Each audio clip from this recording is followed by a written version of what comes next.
जय जय श्री हरिवंश प्रशंसित सब दुनी।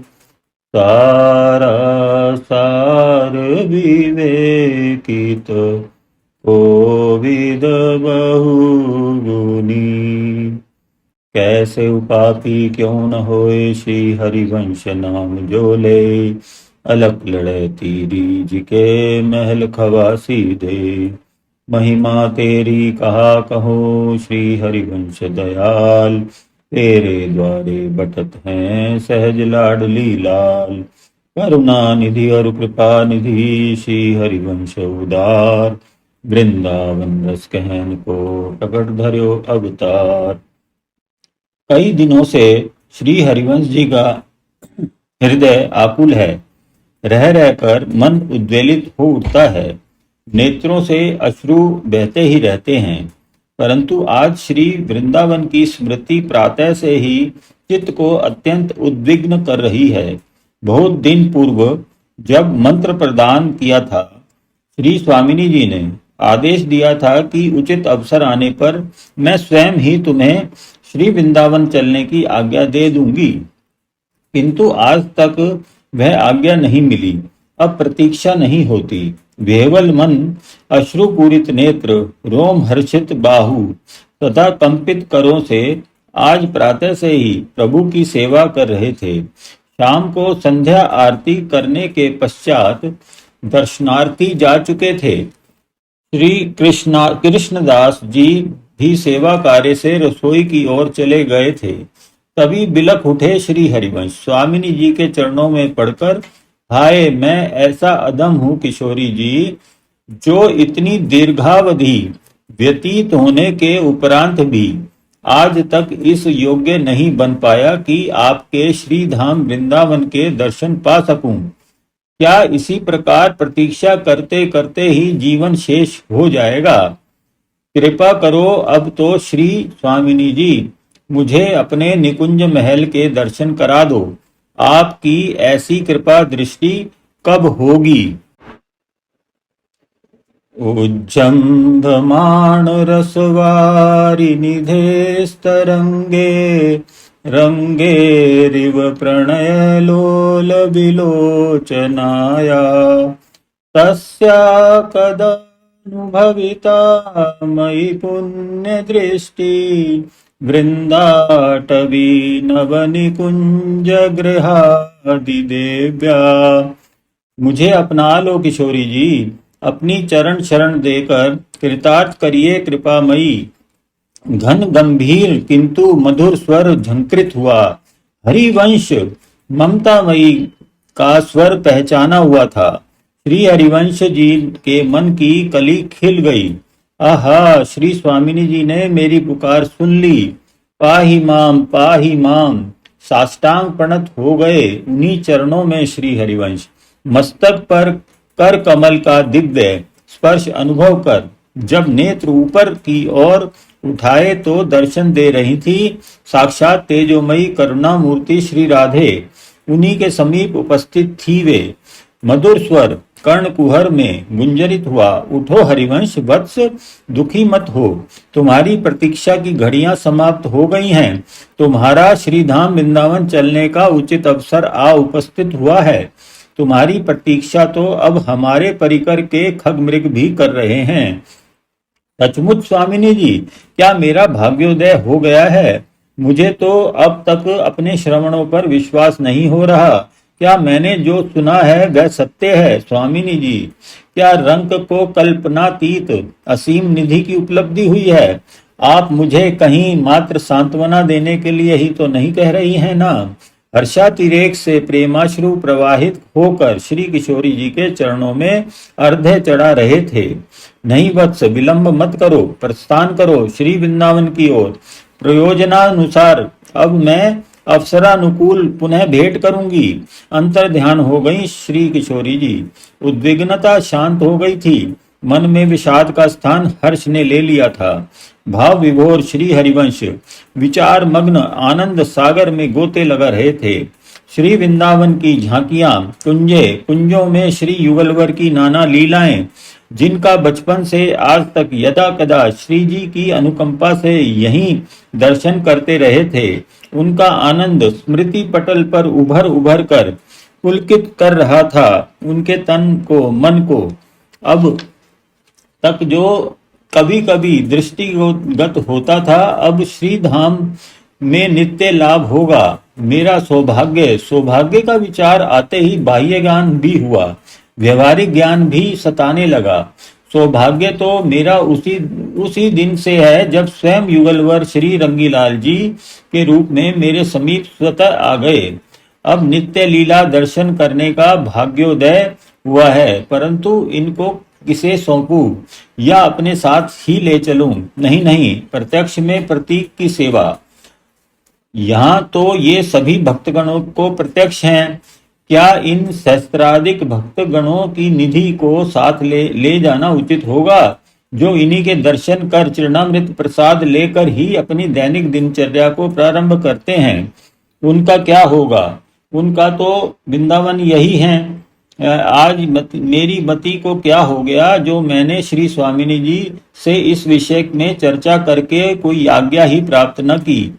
फिर परिवार के परिजनों के तथा पुत्रों के लिए भी तो सेवा सुख से वंचित करना परंपरा उच्छेदन एवं महत अपराध भी होगा। सेवा करने के लिए कृष्णदास की रुचि तो बचपन से ही रही है। यही उचित रहेगा। श्री राधा मोहन जी की सेवा कृष्णदास तथा श्री रंगीलाल जी की सेवा में गोपीनाथ या बनमाली जो भी यहाँ उपस्थित रहा करेगा, सेवा करता रहेगा।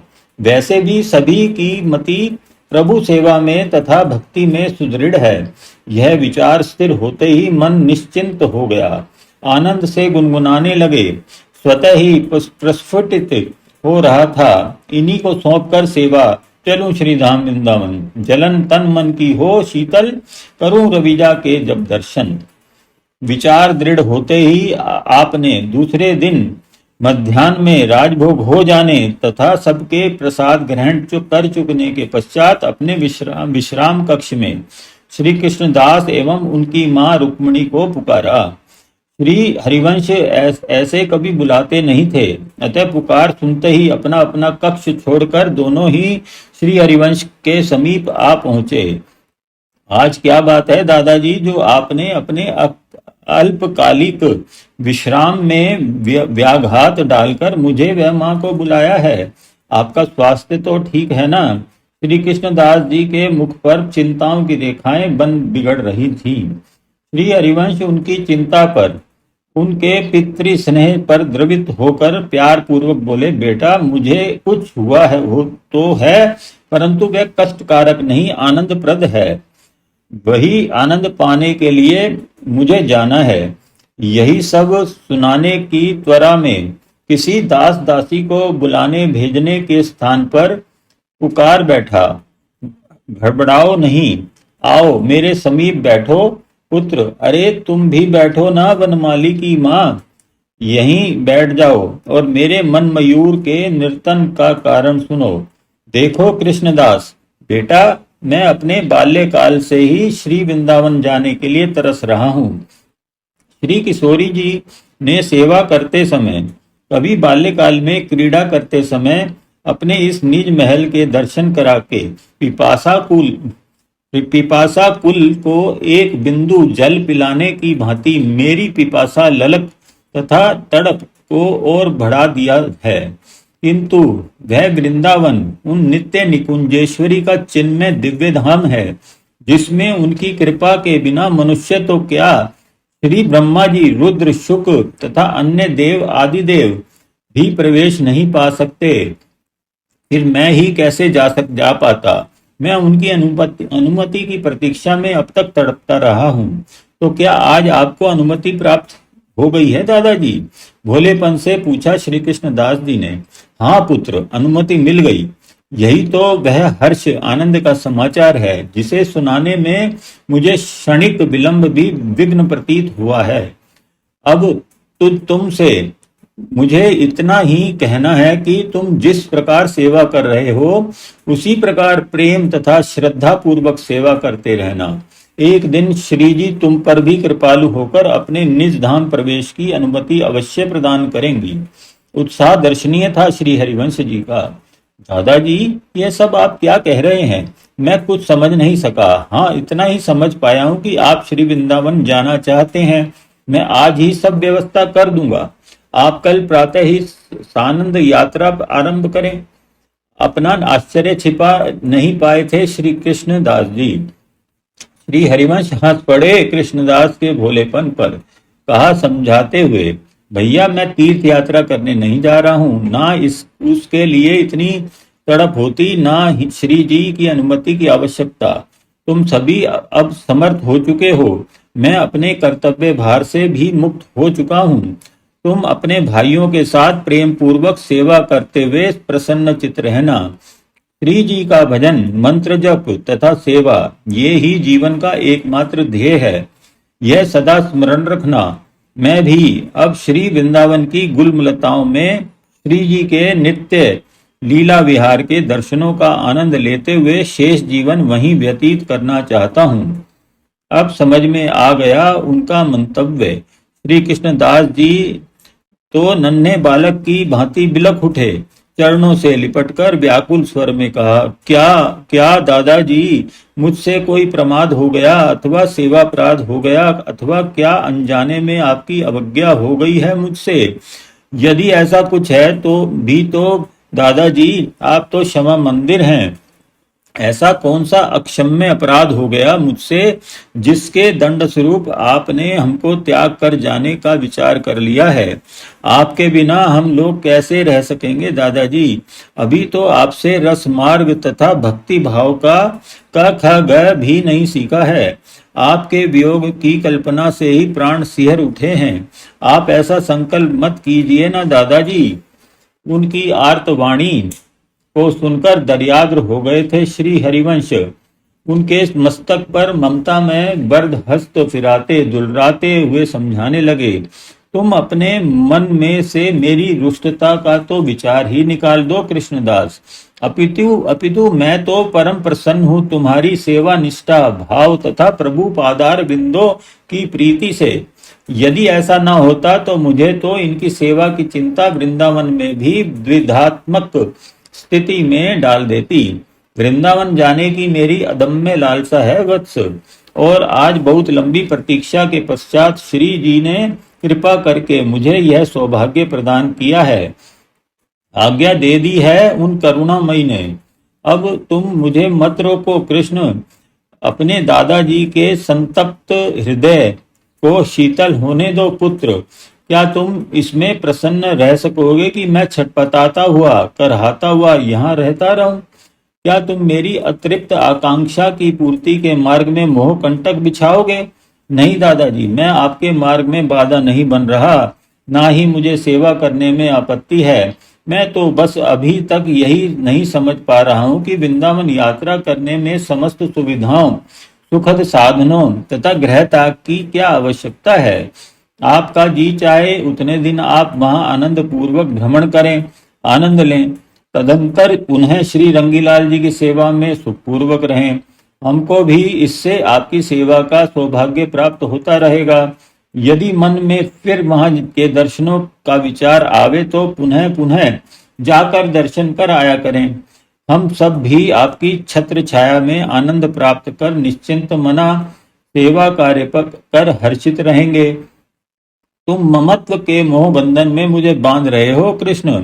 शास्त्र मर्यादा अनुसार भी गृहस्थ जीवन के संपूर्ण कार्य श्री जी की कृपा से मैं संपन्न कर चुका हूँ। अब वानप्रस्थ जीवन में जाने की आयु है। मेरे श्रीधाम जाने में गृह त्याग की भावना नहीं, अपितु कुछ पाने की अदम्य लालसा है।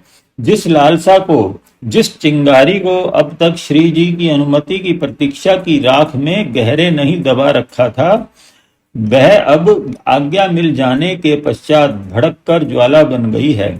अशांत मन को शीतल करने का अवसर निरर्थक मत जाने दो पुत्र, मुझे जाने दो। फिर तुम्हारे वृंदावन आने जाने पर तो कोई प्रतिबंध है ही नहीं। जब जी भटके तभी आ जाया करना। श्री कृष्णदास जी निरुत्तर हो गए। यद्यपि वे अभी भी इस चिन्मयता के भाव का दर्शन नहीं कर पाए थे, फिर भी निरंतर जप तथा अपने पितामह के द्वारा सुनी हुई दादाजी की प्रशस्ति से इतना समझने में तो समर्थ ही हो चुके थे कि वे ये जहां कुछ प्राप्त करने जा रहे हैं वह मात्र इन नेत्रों से दर्शनीय मृणन में वृंदावन नहीं है। चरणों में मस्तक रख अश्रुओं से चरण चरण प्रक्षालित करते हुए सिसकने लगे। वियोग की बात सोचने मात्र से ही हृदय फटने लगा था, किंतु दादाजी की विकलता और श्री स्वामिनी जी के दर्शनों का लाभ स्वार्थ से ऊपर उठने पर विवश कर रहा था। तभी श्री हरिवंश जी ने श्री रुक्मणी जी की ओर दृष्टि निक्षेप किया। वे इस संपूर्ण वार्ता के मध्य तटस्थ मूर्तिवत अविचल बैठी रही थी। सर्वप्रथम गृह त्याग की वार्ता सुनते ही किंग कर्तव्य विमूढ़ावस्था हो गई थी उनकी। उन्हें इस प्रकार प्रस्तर प्रतिमा सीध अचल देखकर श्री हरिवंश जी ने उनको सचेत करते हुए संबोधित किया। आप अभी तक बैठी हो, चलो शीघ्रता करो, मैं शीघ्रता पूर्वक श्रीधाम पहुंचना चाहता हूँ। क्या दादाजी आप माँ को भी साथ ले जाएंगे, हमें अनाथ कर देंगे? इस प्रकार तो आप अचानक माँ से चलने का प्रस्ताव सुनकर कृष्णदास जी ने चरणों से मस्तक उठाया। रुक्मणी जी गंभीर विचारों में उलझ गईं। पति परायण साध्वी सदैव पति सेवा को ही सर्वोपरि समझती रहीं। ससुर का स्नेह, सास का ममत्व, पति का प्यार, पुत्रों पर दुलार तथा पति की प्रभु सेवा में सहयोग, यही सदैव पाया था और यही देती रही। पुत्र वधुओं से व्यवहार में वे माता थी, वधुओं की सास प्रतीत होती ही नहीं थी। आज इन सब कार्यकलापों को छोड़कर अचानक वनगमन, वे समझ ही नहीं पा रही थी कि क्या करना उचित है। अचानक उदय हुए इस वैराग्य से हतप्रभ श्री रुक्मणी जी तो श्री हरिवंश जी के ऐश्वर्य स्वरूप से किंचित भी परिचित न होने के कारण कृष्णदास के अनुरोध को ही उचित, समीचीन एवं व्यवहारिक मान रही थी मन ही मन। अतः श्री हरिवंश जी द्वारा टोकने पर उन्होंने करबद्ध निवेदन किया, स्वामी मैं तो आपकी परछाई हूँ, आप जैसी आज्ञा देंगे वही करूंगी। परंतु परिस्थिति तो ऐसे समय जब वनचंद्र और गोपीनाथ भ्रमण करने गए हुए हैं, वधुओं को अकेले छोड़कर इस प्रकार चल देने की नहीं है। क्या दादाजी एवं माताजी ने गृह निवास करते हुए सदैव हम पर अपना वरद हस्त नहीं रखा था? क्या वे श्री जी के सानिध्य में नहीं रहे, उनका चरणाश्रय प्राप्त नहीं किया? आप स्वयं ही देख लीजिए, इन छोटी छोटी वधुओं को गृहस्थ का समस्त भार उठाने के लिए अकेले छोड़कर चल देना व्यवहारिक दृष्टि से कहाँ तक उचित होगा नाथ? अभी तो इनके प्रसव होंगे, उस समय निकुंजवासी माताजी की भांति ही मेरा भी कर्तव्य हो जाता है कि इनकी पूर्णतया देखभाल करूं। ये बेचारी अभी तक कष्ट को और उस समय की व्यवस्था को क्या जाने। उस स्थिति में मेरा अभाव कितनी विषमता उत्पन्न करके इन्हें कैसी असीम पीड़ा पहुंचावेगा। ये मुझे कितना स्वार्थी समझेंगी कि अपने जीवन भर सास ससुर का सुख भोग कर उचित एवं अनिवार्य कर्तव्य पालन के अवसर पर मैं पराड़ मुख हो गई। नाथ, मेरी राय से तो आप कृष्ण का प्रस्ताव स्वीकार कर श्री वृंदावन की दर्शनाभिलाषा पूर्ण कर यहाँ पर एकांत कक्ष में विराज कर आनंद अनुभव कीजिए। वस्तुतः वे आई थी जिस दिन से, उसी दिन से सेवारत हो गई थी। वे सदैव प्रमुदित रहीं अपने कर्तव्य निभाकर। उन्होंने अपने स्त्रियोचित कर्तव्य पर अपना तन मन न्यौछावर कर रखा था। वे श्री हरिवंश जी की मनस्थिति का ठीक ठीक अध्ययन कभी कर ही नहीं सकी थी। उनकी तड़प को जो जानते थे श्री व्यास जी एवं तारा जी, वे अब धरा पर थे नहीं। श्री रुक्मणी जी के सम्मुख तो जिस दिन से वे आई थी आई हैं। आज प्रथम बार ही वृंदावन की चर्चा उठी थी। गृहस्थ धर्म को समस्त आश्रमों में शिरोमणि समझने वाली गृहिणी की दृष्टि में महाप्रभु का यह तीव्र वैराग्य समझ से बाहर की बात थी। इसी कारण उन्होंने स्वयं साथ चलने में त्वरा करने के स्थान पर श्री हरिवंश जी को यह राय देने का साहस किया था। श्री हरिवंश जी उनके तर्क को सुनकर गंभीर हो गए। एक बार निर्णयात्मक स्वर में इतना ही कहा, रुक्मिणी, आज प्रस्थान का मुहूर्त है, प्रस्ताव नहीं का नहीं, प्राप्ति का अवसर है, प्रशिक्षण का नहीं, त्याग का महात्म्य है, अनुराग का नहीं। आज निष्काम होना है, सकाम नहीं। आज तोड़ दो, झटका मार कर ममता रज्जू की। शारीरिक पुरुषार्थ क्षीण हो रहे हैं तुम्हारे भी। बुला रही हैं श्री करुणामयी किशोरी जी, चलो वृंदावन। ऐसा सुयोग जीवन में बार बार नहीं आता। श्री हरिवंश जी के प्रेमाग्रह को, उनके कृपा भाव को अपना उत्थान मार्ग ना समझ कर वे स्त्रियोचित बुद्धि से मात्र गृहस्थ के कर्तव्य से किनारा करना ही समझी। इसमें उनका कोई दोष भी नहीं था। श्री जी की अघटन घटना पटियसी की माया तो जो लीला रचनी थी उसमें व्यवधान पड़ जाता श्री रुक्मणी जी के साथ जाने से। मति भ्रमित कर दी थी उनकी, जो सदैव मूक पति की आज्ञा की अनुगत ही रही थी, वे कर्तव्य को आज प्राथमिकता दे रही थी। आप सत्य कह रहे हैं नाथ, आप अपने कर्तव्य से मुक्त हो चुके हैं, परंतु मैं कैसे भूल जाऊं आपके इस गृहस्थ को, इसके प्रति अपने कर्तव्य को। क्या यह अधर्म नहीं होगा नाथ? कर्तव्य विमुख होकर गृह त्याग करना तो कायरता कहलाएगी नाथ। कर्तव्य पूर्ण होने के पश्चात ही वैराग्य शोभनीय है स्वामी। धर्माधर्म की व्याख्या अत्यंत जटिल है रुक्मिणी। मैं तुम्हें समझा सकूं इतना अवकाश नहीं है। मेरी इच्छा यही थी कि तुम भी श्री वृंदावन चलकर उन नित्य निकुंजेश्वरी की दिव्य लीलाओं के दर्शनों का सौभाग्य प्राप्त करती, किंतु भूल मेरी ही थी। उनकी अनुमति मात्र मेरे प्रवेश के लिए ही मिली थी, वह भी एक लंबी प्रतीक्षा के पश्चात। फिर भी मेरे मन में अपने अर्धांग पर अधिकार का अहम तथा उसकी हित कामना बिना श्री जी की आज्ञा लिए ही आ गई। भला उनकी इच्छा के बिना उनके निकुंज भाव भावित स्वरूप के दर्शन तो दूर, श्री वृंदावन के भी दर्शन सुलभ नहीं हो सकते। ब्रह्मेश्वरादि सुदूर पदारविंद श्रीमत्पराग परमाद्भुत वैभवाया सर्वार्थ सार रस वर्षी कृपाद्र दृष्टे तस्या नमोस्तु विषभानुभुवो महिम्ने। श्लोक स्मरण आ गया था श्री हित महाप्रभु को।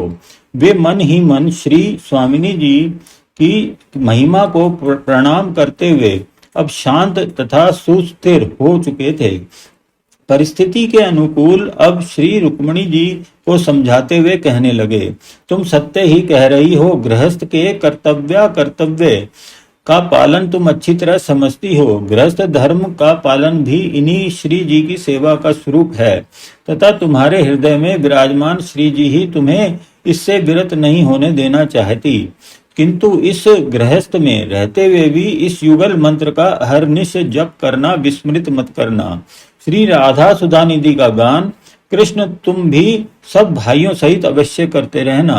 अपनी माँ को भी अवसरानुकूल सुनाते रहना। श्री जी तुम सबका कल्याण करेंगी।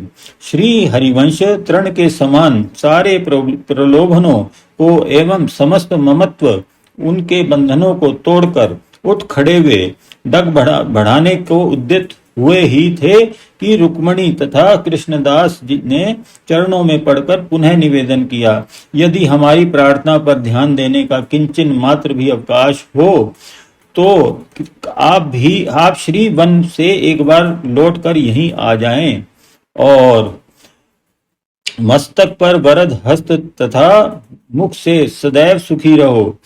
कहते हुए कुछ पीछे हटे, एक क्षण को ठिठके और द्वार की ओर बढ़ चले। किसी अदृश्य शक्ति के आकर्षण में बंधे हुए उनका आभावान मुखमंडल और भी प्रदीप्त हो उठा था। दग भरते रहे, दृष्टि शून्य में स्थिर थी।